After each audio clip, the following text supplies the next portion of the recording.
Well, earlier this morning, Mr. President, Senator McConnell and I welcomed Ukrainian President Zelensky to the U.S. Senate, his third visit to the U.S. Capitol. It was a very powerful, enlightening, and positive meeting. President Zelensky's message was direct.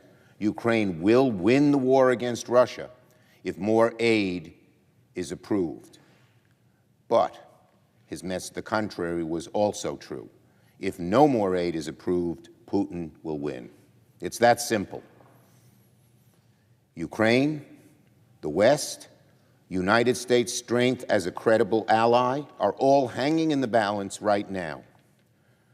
Also, President Zelensky urged that we need to pass this aid quickly, because if we don't pass it quickly, it'll send a signal to the whole world that we are abandoning Ukraine and could start a snowball cascading to Ukraine's detriment and to our detriment. If Ukraine falls, it will be a historic and colossal tragedy. If Russia is victorious, future generations will remember this as a moment of shame for the West, for the United States, and for those in the Senate who sought to block it. This is a moment when a friend in need called on our help. We must rise to the occasion. If we abandon Ukraine to the dark forces of autocracy, we will all pay a price. The price won't be tomorrow, meaning next week, but it will be in the months and years ahead, but will be an awful price. And everyone who voted against aid to Ukraine will have to live with it. This is a time for Republicans to be serious about reaching an agreement. Serious is the word we are saying to our Republican colleagues. It is not a time for one side to demand maximalist, fringe policies that they know are unrealistic and then say our way or the highway. If Republican colleagues want an agreement on the border, they must meet us at the middle. They need to show us they are serious. So far, when they just ask for H.R. 2 or something like it, they're not showing seriousness. There are two words to describe Democrats right now. Just like the Republican word should be, they need to be serious. The two words that describe Democrats right now, still trying. We are still trying to find a good faith compromise with Republicans, but they must do the same.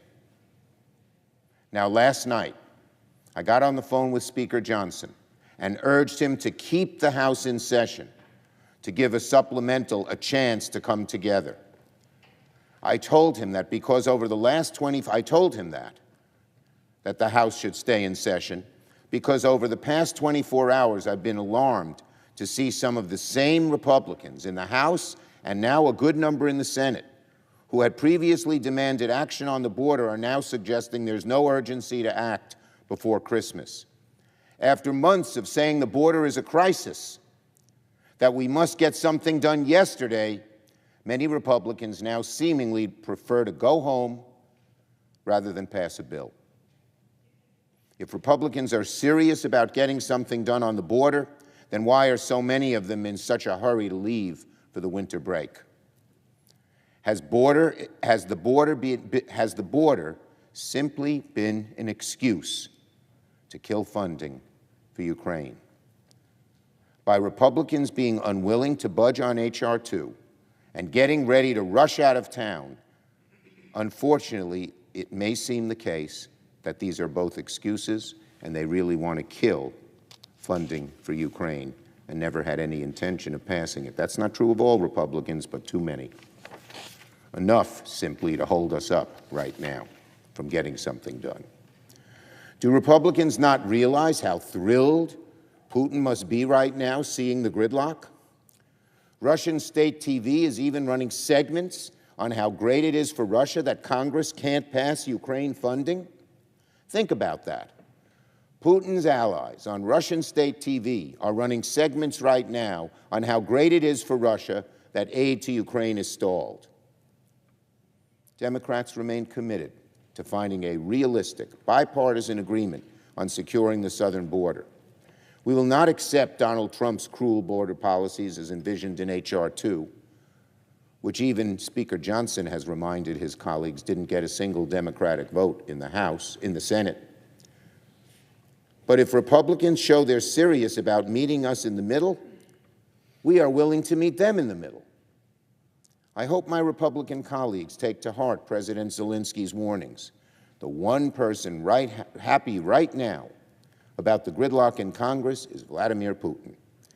He is delighting in the fact that Donald Trump's border policies are sabotaging military aid to Ukraine. I urge my Republican colleagues to show they're serious about getting a supplemental package done. Democrats are still trying, and we will continue to work with Republicans in good faith in the coming days.